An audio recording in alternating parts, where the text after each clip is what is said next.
Bugünkü açış konuşmasını We have a guest speaker, a very special speaker for the opening remarks, Kathryn Sikkink.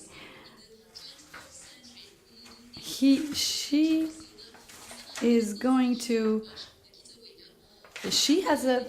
has published a book recently, and she therefore talks about human rights, the legitimacy of human rights efforts around the world, and we would like to invite her kindly to deliver her opening remarks right now. And we would like to thank her for being here. An important name who have taught at various institutions in the United States and also in Harvard University. I would like to welcome Kathryn Sikkink to take the floor now for her opening speech. First, I want to say that I am very honored to have been invited to speak at this event. It is a particular honor for me to speak to the family, friends, and colleagues of Hrant Dink, and to remember his courage and vision.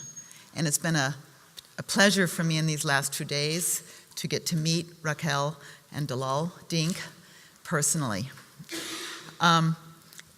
It's also a gift for me to be part of this amazing group of panelists and awardees in today's event and tomorrow's events.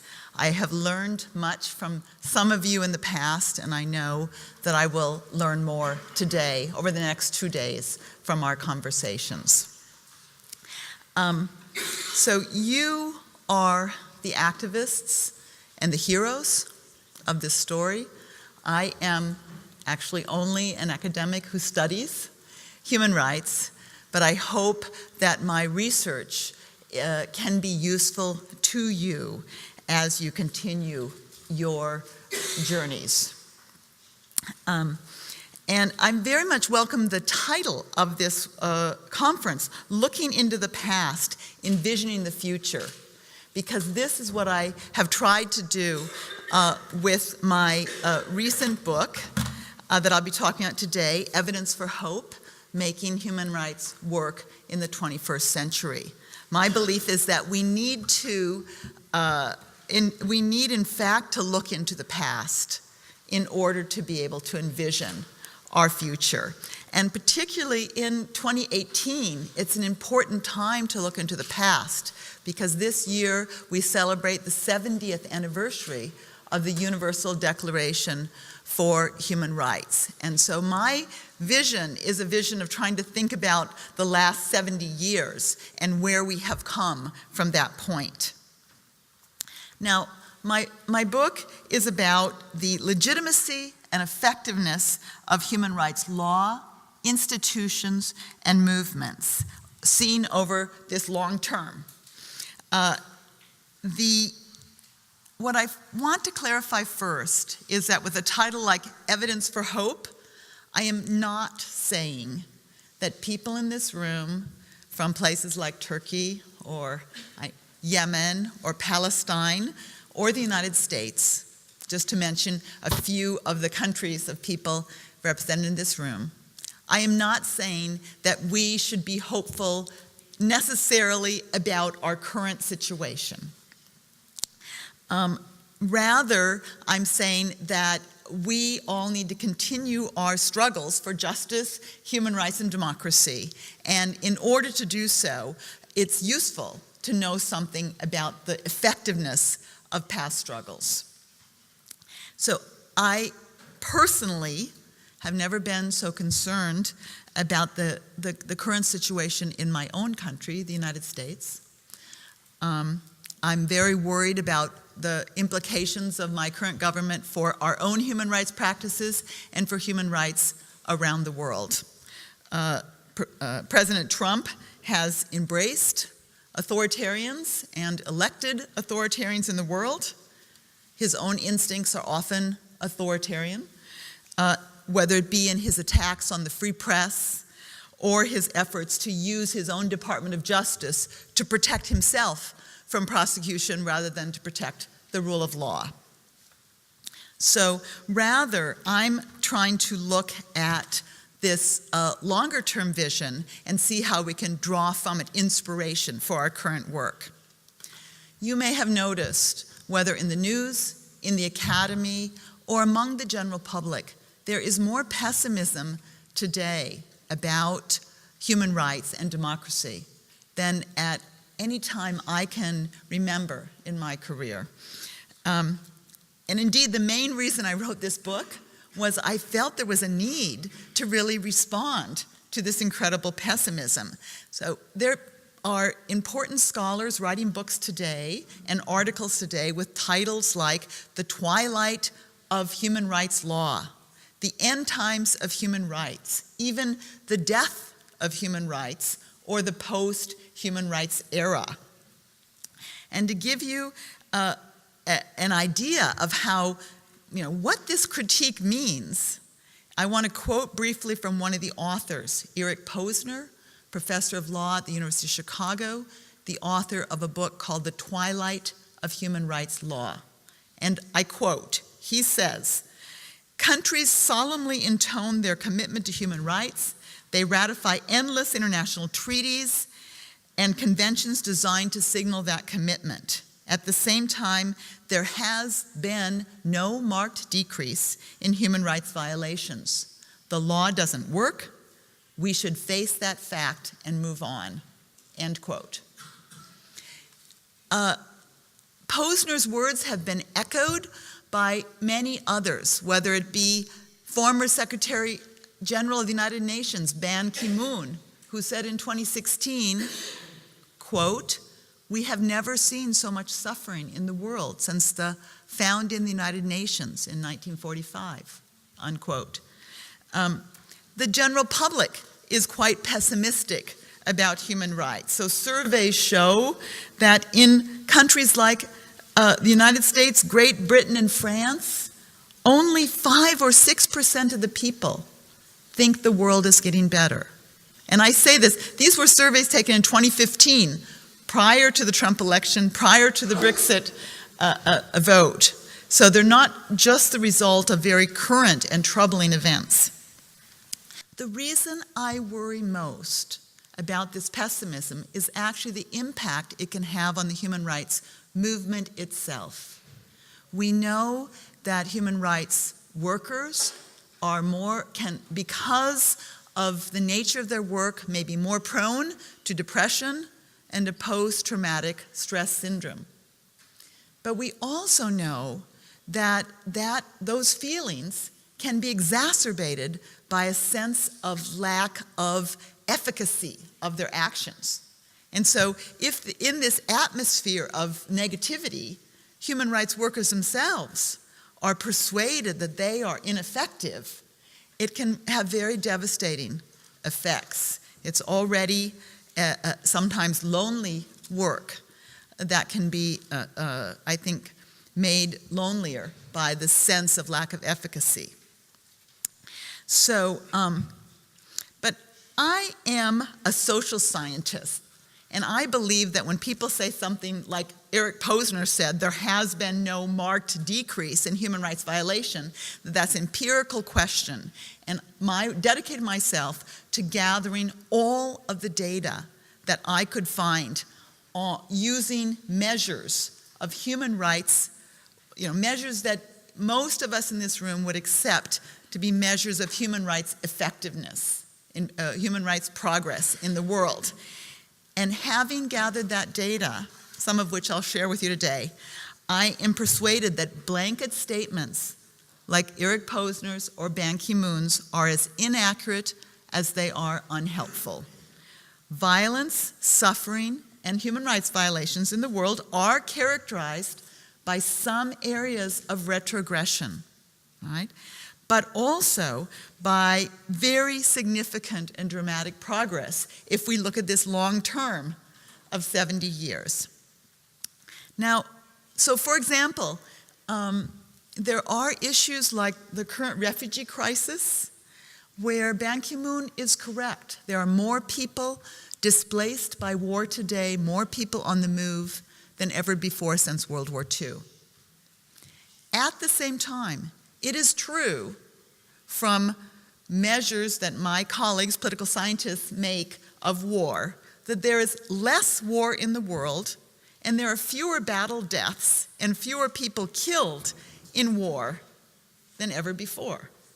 So we have to hold in our mind both of these facts at the same time, right? That there are more refugees displaced by war, more people on the move, at the same time that there's actually less war and fewer people killed in wars than ever before. Okay, now, when I start giving these figures, I know immediately that there's someone in the room who's saying, I don't trust that data. I don't believe that.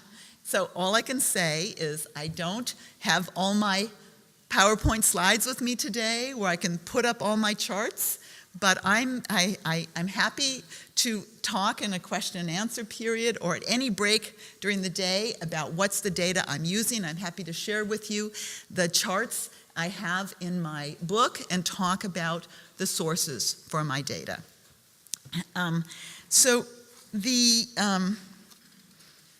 What I should say, however, is that I, as a social scientist, am using empirical comparisons. I'm measuring our current situation against our past, right? I'm not necessarily measuring our current situation against our ideals. And the human rights movement understandably wants to measure our current situation against our ideals. That's one of the beauties and the strengths of human rights. However, sometimes it's our own tendency to measure against our ideals that may make us feel that no progress is happening, right?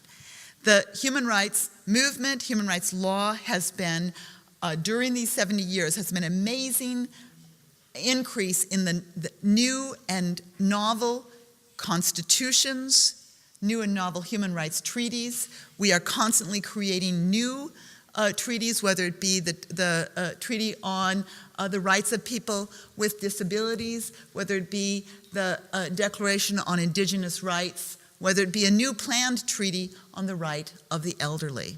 Okay? So the movement constantly increases our commitments through new treaties and our expectations.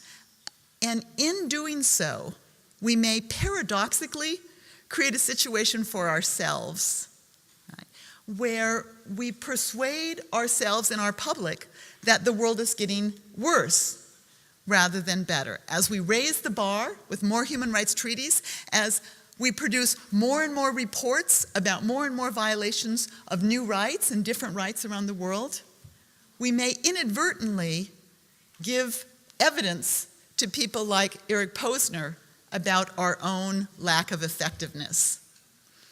And so I think it's essential to sometimes not do comparison with the ideal, but do empirical comparison to look where we've come from the past using good data. So for example, I'm going to just run quickly through a few of the issues that I've tried to measure. For example, if we look at genocide, which is a very important issue, I know, to the Dink Foundation because of the Armenian genocide, and is a very important issue to many people in the room.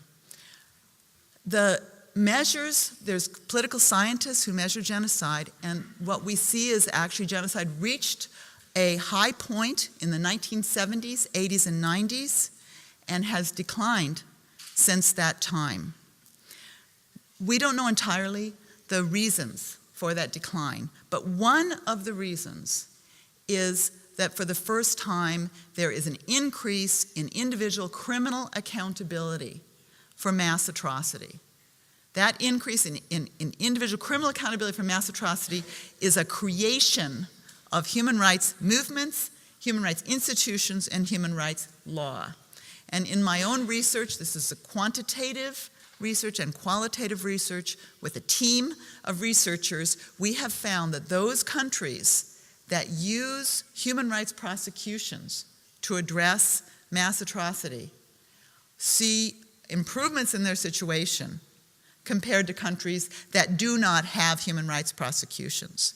So human rights is part of the explanation for the decline of genocide and politicide in the world. To give you another example, well known to the human rights movement, and that is the death penalty. Many of you may be familiar with the campaign launched by Amnesty International back in 1977 against the death penalty. At that time, there were only 16 countries in the world that had abolished the death penalty totally.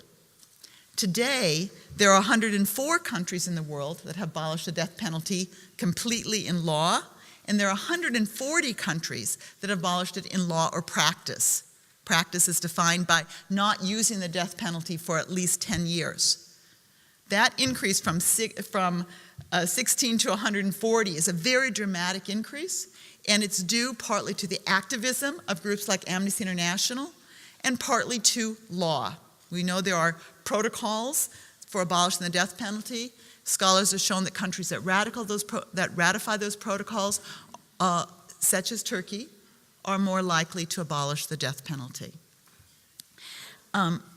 So you may ask, however, also about economic and social rights. So it's not only civil and political rights where we've seen improvements, but also economic and social rights. And there are many possible indicators of this, but if we look at life expectancy in the world, which has increased all over the world, if we look at the Human Development Index, which is a combined index that combines per capita income, life expectancy, and education, we find that all over the world, including in the developed regions of the world, there have been improvements in human development. If we look at the increase in famine, if we look at a decline in hunger, we see improvements. Now, someone will be saying, and I agree with you, that wherever hunger exists, we need to call attention to it. There are still way too many hungry people in the world. But we need to also know that hunger has declined in the world, because knowing hunger has declined means we have tools. We know the tools. We know the policies that can bring hunger down. We're not working in the dark. It's a matter of learning how to apply those tools more completely. So as Amartya Sen has reminded us, famine and hunger is not about the absence of food. It's about the people not feeling they have an entitlement to food. It's about human rights, in other words. And so human rights workers have been one group making a contribution to thinking about declining hunger. I could go on with this list. I have slides about improvements in infant mortality and a decline in child mortality. Infant mortality and child mortality have declined in all parts of the world. There are still regions of the world, especially Africa, where levels are unacceptably high, but there has been an improvement in infant mortality and child mortality. And once again, it's not only, of course there's many reasons for a decrease in infant mortality, improvements in water, improvements in access to healthcare, improvements in women's education. But my husband, Doug Johnson, and I, especially Doug, were part of a campaign many years ago, the Nestle boycott. And people in this room are even old enough to remember the Nestle boycott, that had a boycott of the Nestle Corporation for its marketing of infant formula that was leading to infant death in the developing world. And working together eventually with health professionals in the World Health Organization and UNICEF, that campaign was one of the factors contributing to a decline in infant mortality. Finally, the human rights movement has had a tremendous impact on discrimination around the world. Women, racial minorities, LGBT communities, indigenous groups, people with disabilities. I can't present data on all of those groups, but there is particularly good data on what's happening with women. And for example, on women's education, we see a decline in inequality in women's education all over the world. Once again, any one of 5 different measures of women's education, primary school enrollment, secondary school enrollment, university enrollment, adult literacy, and total years in school, women have gained more equality with men in education. We are still not equal, right? But we have made progress from where we started. And that also is due partly to women's rights organizers and also to human rights treaties. The CEDAW Convention, the Women's Convention, has been one of the most effective of all the human rights treaties. Researchers who study effectiveness of human rights have been surprised that the Women's Rights Convention is the one that statistically shows up as one of the most effective, even though, as you know, it's also been the most reserved against in international law. So I want to, however, turn us to a different topic, and that is, despite this human rights progress, we know that we need to have hope without complacency. Without complacency. In particular, there are changes that are happening in the world that the human rights movement needs to know how to keep up with and respond to. And in particular, with democracy in the world, we know that there is a changing trend in democracy, and that is the rise of electoral authoritarians. Electoral authoritarians. So even though you continue to have the presence of elections, you have situations that don't meet the definition of democracy, such as the situation in Turkey today. Okay, so first let's say no political scientist believes that elections alone make democracy. We know that you have to have competition, you have to have competition from other political parties, and you have to have a level playing field so that other political parties can genuinely compete in elections. And then of course you have to have the necessary human rights and civil liberties, freedom of speech, freedom of association, freedom of the press, that make competition and participation meaningful. And so what the electoral authoritarians are doing is keeping elections, but eroding completely competition and eroding the civil and political liberties that make elections meaningful. Nevertheless, by maintaining elections, these governments keep more legitimacy for themselves that may make it more difficult for the human rights movement and democracy movements to struggle against them. So the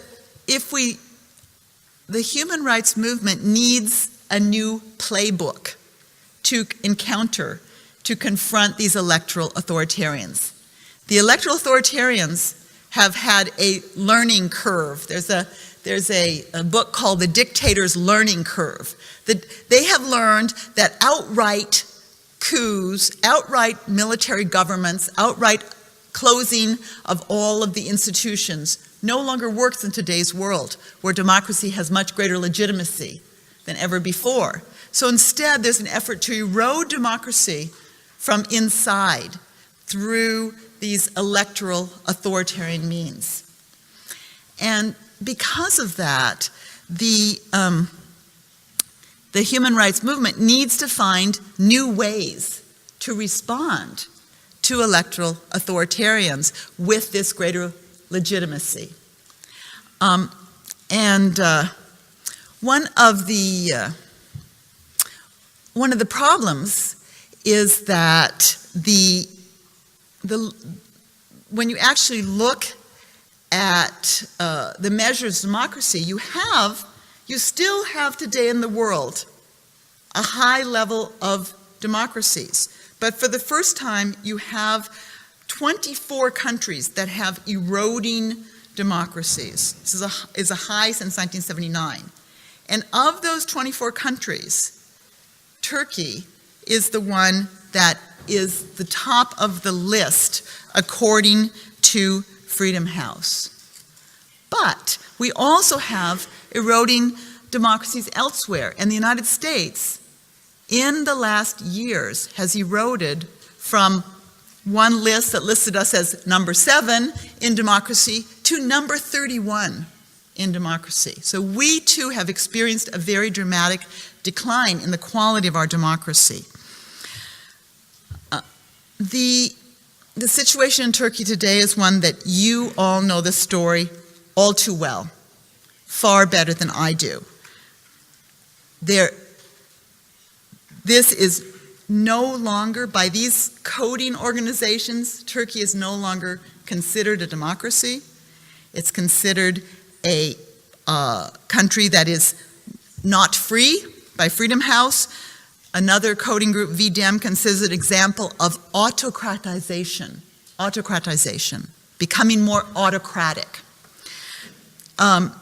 This is because of these attacks on competition and on civil liberties and political freedoms that, again, the audience here knows all too well. Turkey is a leader in jailing journalists and media workers who face criminal investigations and trials. Newspapers and television channels lack independence and promote the government's political line. Academics, activists, journalists are subject to politically motivated trials on terrorism-related charges. The government is cracking down on all critical voices in Turkey, including human rights defenders who are being prosecuted and unjustly detained. As a result, civil society academics, representatives, as well as the general population, sometimes and understandably practice self-censorship, refrain from making public comments for fear of dismissal from their jobs, closure of their organizations, or criminal prosecution. Many of you in this room have displayed amazing courage confronting this repression. I want to say just a few words about academics in particular, because this is my profession and these are my colleagues. The Turkish government has dismissed thousands of academics, prosecuted hundreds more, for something as essential to free speech as signing a petition. Needless to say, this interferes completely with academic freedom, undermines the work of scholars. It leads to self-censorship, to exile, and to the brain drain of some of the most talented academics. And I see this situation particularly tragic because I was part of an exchange at my university where we had an exchange between Turkish academics who came to my university and US academics who came here, and I was privileged to come for a summer to teach in summer school at a university in Istanbul. And it was through that exchange I became aware of the really great and deep academic strengths in this country. Turkey has been very fortunate to have great universities, and it is incredibly short-sighted to sacrifice those universities to political expediency, which is what is going on today. It is so difficult to rebuild universities that have been destroyed. And the risk, the very great risk, is there. So, to conclude, if we think about the theme of this conference, looking into the past, envisioning the future, how does this presentation help us think? And our colleague who introduced the conference said that today we wanted to think together. And I think it helps us think by both holding in mind some of this past, in very, very important past progress, and realize that these are the result of struggle. Human rights gains virtually were never given to people by their governments on a platter. Human rights gains always were achieved through struggle. And the question is how to sustain struggle today as people in their individual settings are facing this kind of repression. The one piece of this needs to also be how to adjust, how to adapt to the new circumstances. And so in this new circumstance of electoral authoritarianism, there needs to be new playbooks, there needs to be new tactics. And here I think there's been an example here in Turkey that's important. There was in 2004, there was a very important international conference here bringing in people from 89 countries. A number of people in this room, including my husband Doug Johnson and others, were very involved in this conference. and it talked about new tactics for human rights. We need these new tactics more than ever, and in particular we need to question whether some of the tried and true tactics of the human rights movement are the ones we need to always continue to rely on. The old tools may not be enough. We may not need to continue to draft and write a focus on getting always new human rights treaties, but rather making sure that existing treaties are more widely complied with.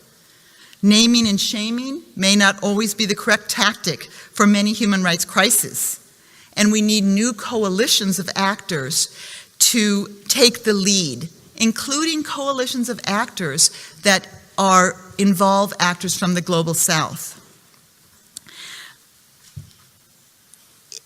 Each of us in our democracies or in our threatened democracies needs to step forward at this point to take responsibility for what's happening. So in my country, in the United States, we realize that our democracy is under threat today more than ever, and that all of us must step forward. And that one way we have to step forward is by stepping forward and making sure people actually get to the polls.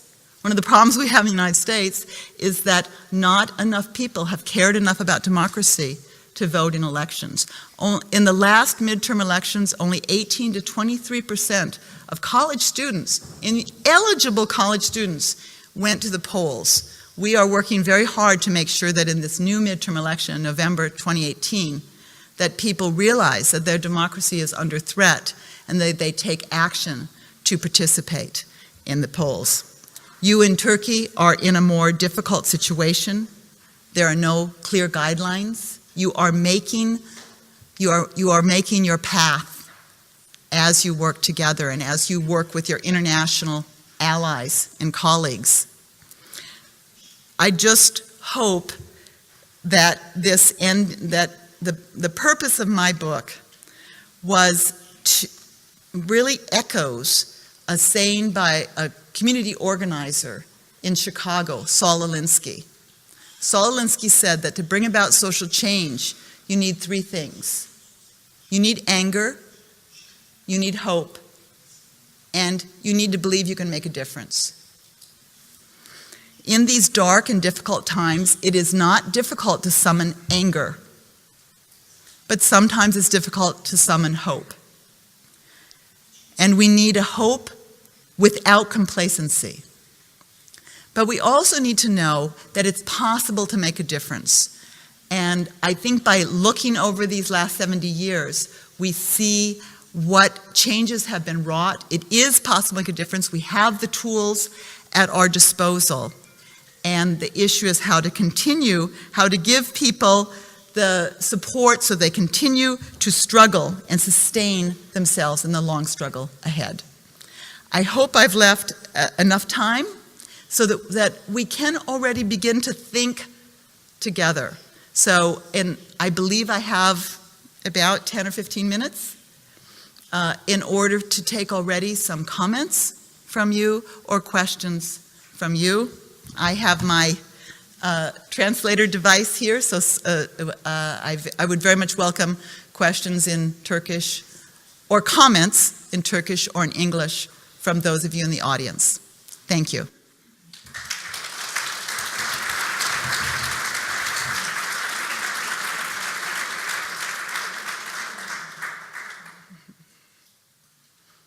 Yes.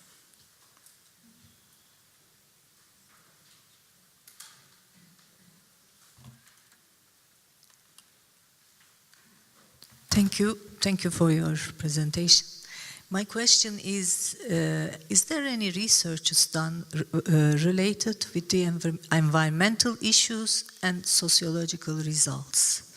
This is, I think, another case that we have to think more and more today. These global warming, all these disasters that's happening in every corner of the world and causing all these some of most important refugee problems is caused by these global warming issues. So what are the researches done related to these questions, and also the role of the defense industry in sociological changes or reactions. Thank you for bringing up the environmental crisis, because I think this is the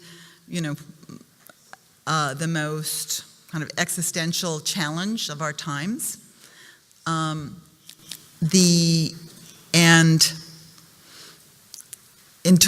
Research on progress? No, there's not research on progress on climate change. Okay. What I can say is that we know something about international agreements that have been more effective and less effective. Okay, so the most effective international agreement on a climate change issue is the Montreal Protocol for ozone depleting substances. And we have not, the UN Framework Convention on Climate Change and the Kyoto Protocol did not succeed. We know some of the reasons for that.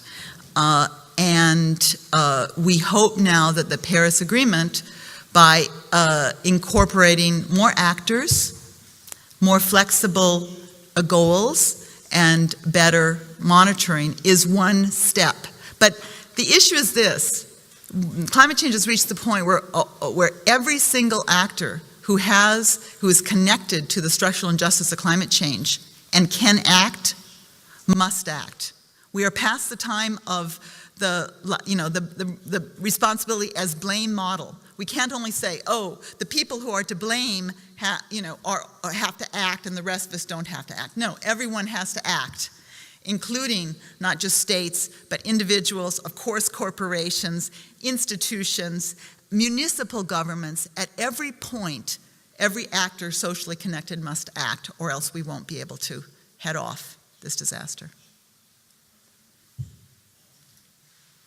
Yes. Oh, you want me to put my earphones on? No.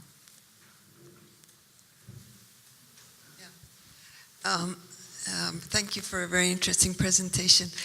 My question is related to the question or the problem of elected authoritarians or authoritarianism. I mean, this is a particular problem when human rights abuses emerge from regimes that are elected. Mm-hmm. So then it's a paradox, in fact. So don't you think there needs to be a system whereby elected authoritarians are not considered legitimate? Because in Turkey, the last vestiges of democracy is in fact elections, and as you pointed out, they're not taking place freely or fairly, yet the results of these elections are considered legitimate. Mm-hmm. So do you not think that there needs to be an international system which corrects this perception? Mm-hmm.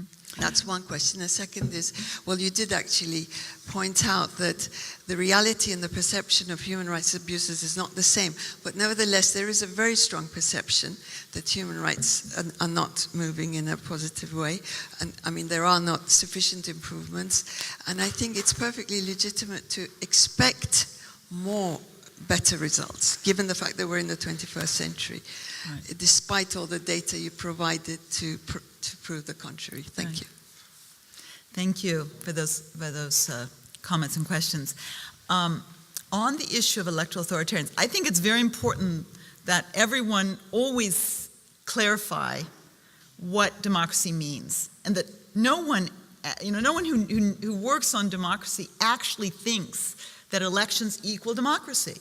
And there's just a big misconception sometimes among, I think, not so much among scholars, actually among a lot of ordinary people, about democracy equals elections and that's sufficient. So there has to be tremendous pushback on those issues, and both nationally and internationally. So as I say, these coding organizations are not making that mistake. So they're coding electoral authoritarians as not free, not democratic, but people aren't paying attention. So the legitimacy somehow rests, I think this notion of legitimacy rests elsewhere.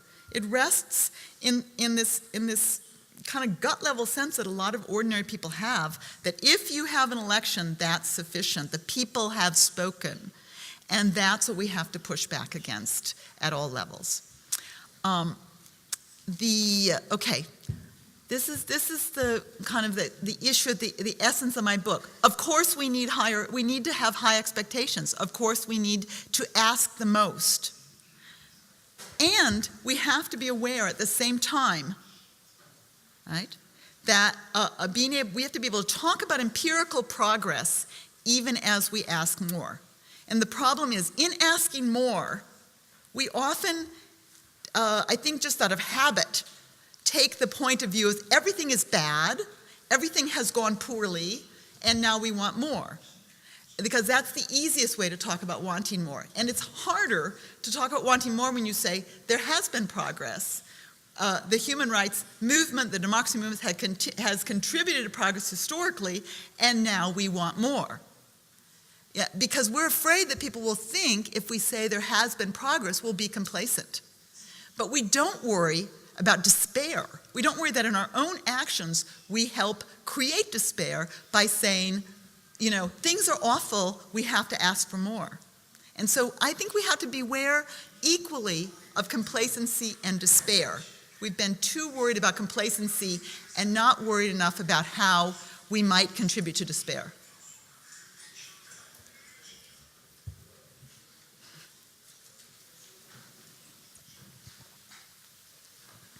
Thank you for the speech. I really appreciate what you're doing for the upholding of human rights.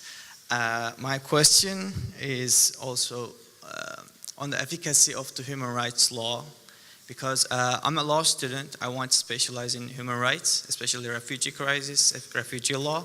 Mm-hmm. But I have also hesitation on the efficacy of the human rights law, because it's been like 70 years since UN has been established, and many people, I can understand the pessimistic view of the people like Eric Posner or Ban Ki-moon, because people expect more from UN.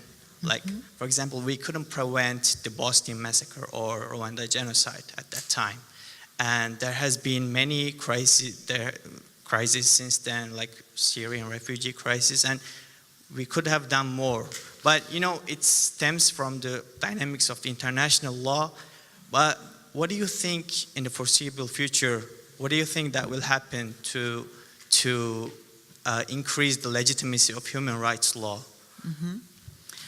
So on the question of effectiveness, there have been a number of very, very careful studies, including using quantitative methods. There's a wonderful book by a colleague of mine, Beth Simmons, who's written a book called Mobilizing for Human Rights, where she goes, you know, human rights treaty by human rights treaty, article by article, uses quantitative measures and looks at effectiveness. And she shows that, other things being equal, that human rights law very often has an independent and statistically significant effect on change.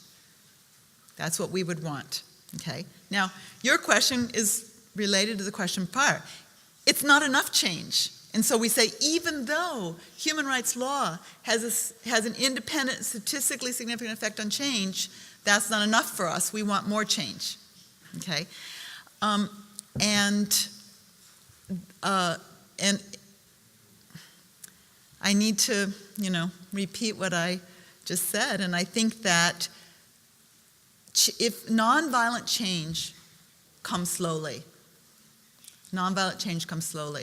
and it is hard to hold in our mind our demands for change and our expectations for wanting to do more and our idealism with an idea that change has occurred. Okay, so one of the problems is progressives today no longer believe in progress. And I'm not asking you to believe in progress as an article of faith. I'm trying to ask you to believe there has been progress as an empirical reality based in data, and saying that if progressives don't believe in progress, who's going to believe in progress? We have, in our idealism, we have become people who may not admit that even with evidence of empirical progress, we may want to deny it because it's not enough. And we may be shooting ourselves in the foot by denying it because we play into the hands of our critics. Okay? Eric Posner doesn't like human rights law. Okay? Eric Posner would like to get rid of human rights law. And he's using the evidence of the human rights movement to show how bad things are, to show that our work doesn't matter. Okay? So I think it's important not to, a lot of repressive governments want to say human rights doesn't work because they would like to discredit human rights. And so I think it's important to hang on to our ideals for change and our belief in progress.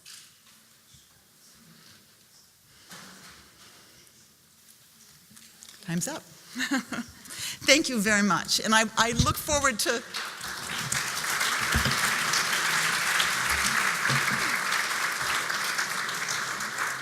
I look forward to talking and thinking with you the rest of the day. Thank you.